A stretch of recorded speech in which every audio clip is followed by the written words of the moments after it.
জেঠিমা। কি হয়েছে? তোমার শ্বশুরের নাম কি ভোলা? হ্যাঁ, আমার শ্বশুরের নাম ভোলা। আপনি কি ওনাকে চেনেন? হ্যাঁ, ওকে ভালোভাবেই চিনি। আমরা দুজনে একই স্কুলে একই ক্লাসে পড়াশোনা করেছি। ও তো আমার ও, তাহলে আপনি কি সেই মালতী কাকিমা? হ্যাঁ, আমি সেই মালতী। তুমি কি চেনো? হ্যাঁ, চিনি তো। বাবা তো আপনার কথা প্রায়ই বলে। হ্যাঁ, ভোলা আমার কথা বলে।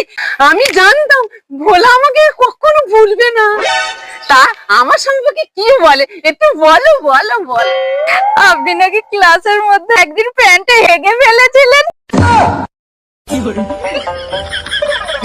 যত সাহায্য করতে কথা জান দে। Bruh.